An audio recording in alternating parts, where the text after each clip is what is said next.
សួស្តីមកកាន់វីដេអូបន្ទាប់ដែលយើងនឹងសិក្សាបន្តអំពីប្រភេទរបស់នាមហើយនាមទី5ដែលយើងនឹងយកមកជជែកនៅក្នុងថ្ងៃនេះគឺ collective noun ដែលខ្មែរយើងអាចហៅថាជាសមូហនាមអញ្ចឹងតើអ្វីទៅជាសមូហនាមអញ្ចឹងយើងអាចក៏លេខមកមើលនិយមន័យរបស់យើងសិនមក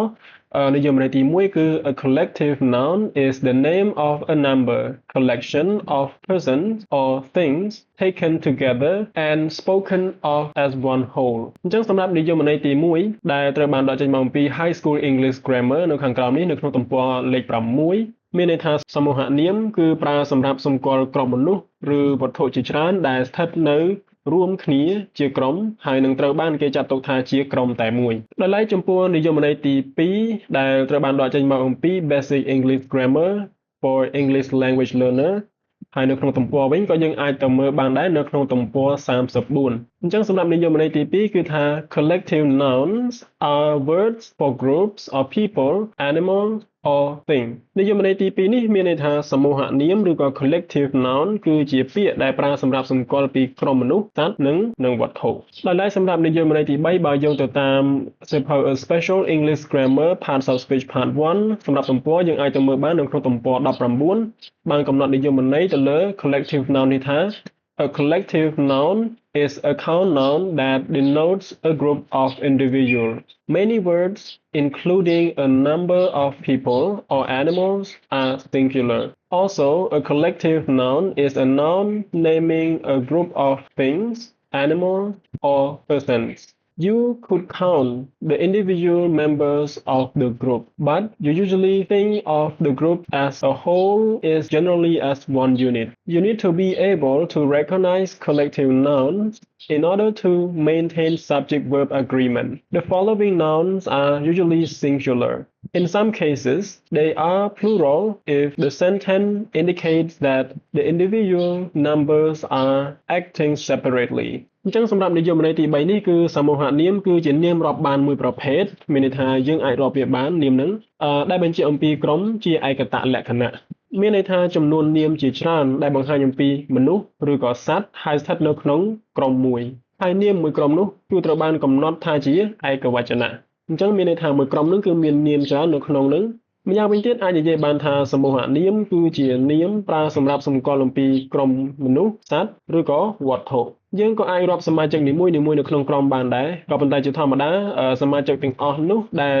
ស្ថិតនៅក្នុងក្រុមនោះគឺយើងសម្គាល់ត្រឹមតែមួយឬក៏មួយឯកតាតែប៉ុណ្ណោះមានន័យថាទោះបីជានាមមានប៉ុន្មាននៅក្នុងក្រុមនឹងក៏ដោយក៏យើងសម្គាល់ថាវាជាមួយក្រុមមានន័យថាជាឯកវចនៈដែរហើយមែនទែនទៅវាពិតជាចាំបាច់នៅក្នុងការស្គាល់អំពីនាមប្រភេទនេះឲ្យច្បាស់ដើម្បីងាយស្រួលនៅក្នុងការប្រើប្រាស់ជាមួយនឹងកិរិយាសព្ទឲ្យបាន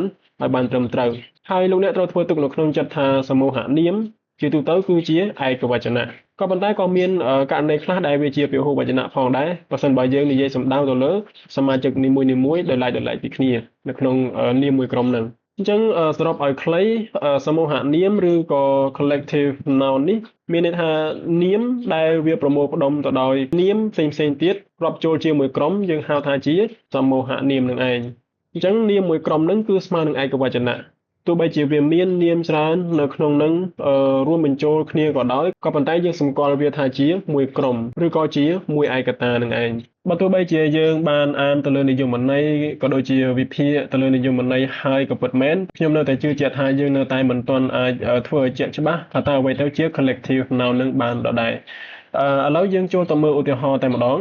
អញ្ចឹងចូលមកដល់ទីនេះគឺយើងនឹងព្យាយាមសិក្សាទៅលើឧទាហរណ៍និងស្វែងយល់អំពីហេតុផលថាតើហេតុអីបានជាយើងហៅវាថាជា collective noun ឬក៏សមូហនាមដូច្នេះខ្ញុំសូមទាញចំណាប់អារម្មណ៍អ្នកសិក្សាទាំងអស់គ្នាឲ្យក៏លេខមកមើលឧទាហរណ៍ទី1សម្រាប់ឧទាហរណ៍ទី1គឺ The band played a fantastic concert អញ្ចឹងពាក្យថា band ក្រុមនេះគឺយើងសំដៅទៅលើក្រុមអ្នកចម្រៀងអញ្ចឹងក្រុមតារាចម្រៀងនេះគឺត្រូវបានស្គាល់ថាជា collective noun សម្រាប់ reason ឬក៏ហេតុផលយើងអាចក៏លេខមើលមកទីនេះ band refers to a group of musicians acting as one entity អញ្ចឹងមានន័យថាពាក្យថា band គឺយើងសំដៅទៅលើក្រុមនៃតន្ត្រីករមួយក្រុមអញ្ចឹងឃើញទេតន្ត្រីករយើងគឺយើងមានច្រើននៅក្នុងមួយក្រុមហ្នឹងប៉ុន្តែពួកគាត់ទាំងអស់ហ្នឹងគឺគាត់ស្ថិតនៅក្នុងក្រុមតែមួយនឹងឯងអញ្ចឹងតាមរយៈនិយមន័យដែលយើងបានសិក្សារួចមិញនេះគឺយើងហៅវាថាជា collective noun ចំណែកឯឧទាហរណ៍ទី2វិញគឺ the audience clapped after the performance អញ្ចឹងaudience គឺជា collective noun សម្រាប់ហេតុផលមានន័យថា audience refer to a group of people gather to watch or listen to something អញ្ចឹងមានន័យថា audience ទស្សនិកជននៅទីនេះគឺសំដៅទៅលើក្រុមនៃមនុស្សដែលជួបជុំគ្នាឬក៏ត្រូវបានប្រមូលផ្ដុំគ្នាដើម្បីមើលឬក៏ស្ដាប់អ្វីមួយអញ្ចឹង audience នៅទីនេះគឺជា collective noun ឬក៏សមូហនាមចំណែកឯនិយមន័យទី3វិញគឺ the couple enjoy a romantic dinner ពាក្យថា couple គឺត្រូវបានស្គាល់ថាជាសមូហនាមហើយសម្រាប់ហេតុផលគឺ couple refers to two people seen as one unit in a relationship or activity like dining together អញ្ចឹងពាក្យថា couple គឺសំដៅទៅលើមនុស្សពីរនាក់ដែលយើងត្រូវបានចាត់ទុកថាស្ថិតនៅក្នុងក្រុមតែមួយហើយមានទំនាក់ទំនងជាមួយគ្នាជាលក្ខណៈស្នេហាអីបែបហ្នឹងគឺយើងហៅថាជា collective noun បែរមកមើលនិយមន័យទី4វិញគឺ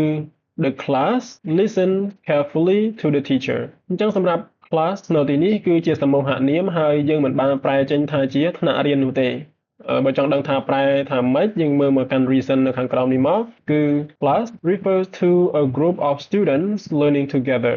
គឺមានន័យថាយើងប្រែចេញទៅជាសិស្សទៅវិញតើហើយនៅសិស្សគឺមួយថ្នាក់នឹងតែម្ដងអញ្ចឹងមួយថ្នាក់នេះគឺមានសិស្សច្រើនមិនមែនមានតែមួយទេអញ្ចឹង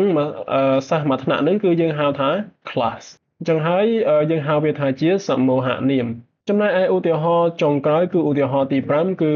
The family is having dinner together អញ្ចឹងសម្រាប់ហេតុផលដែលយើងហៅ family នេះថាជាសមូហនាមគឺដោយសារតែ family refers to people related by blood or marriage acting as one unit មានន័យថា family គឺជាក្រុមមនុស្សដែលមានចូលសាច់ឈាមគ្នាតាមរយៈការរៀបការហើយ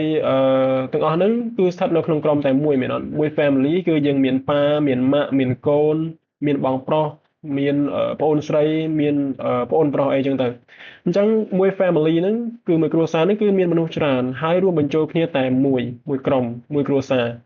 អញ្ចឹងយើងហៅវាថាជា collective noun ដូច្នេះជារួមនិយាយឲ្យខ្លីមកគឺ collective noun គឺជានាមមួយប្រភេទដែលបង្ហាញអំពីក្រុមនៃមនុស្សឬក៏សត្វឬក៏វត្ថុហើយនាមទាំងអស់ដែលស្ថិតនៅក្នុងក្រុមតែមួយនេះគឺសុទ្ធតែជានាមរាប់បានទាំងអស់នឹងឯងយើងអាចរាប់បានក៏ប៉ុន្តែគ្រាន់តែថាយើងគិតទៅលើនាមទាំងអស់ហ្នឹងគឺស្មើទៅនឹងមួយក្រុមហើយអ្វីដែលយើងត្រូវចាំទៀតនោះគឺថាប្រភេទនៃ collective noun នេះគឺយើងសម្គាល់វាថាជាឯកវចនៈឧទាហរណ៍ដូចជាពាក្យថា family នេះអញ្ចឹង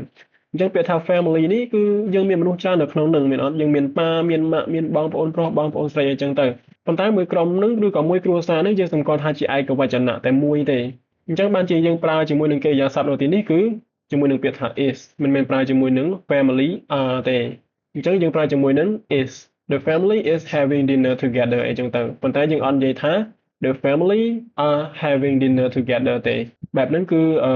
មិនជាការត្រឹមត្រូវទេអញ្ចឹងប៉ុណ្្នឹងឯងសម្រាប់ទាក់ទងទៅនឹងនាមទី5ដែលសិក្សាអំពី collective noun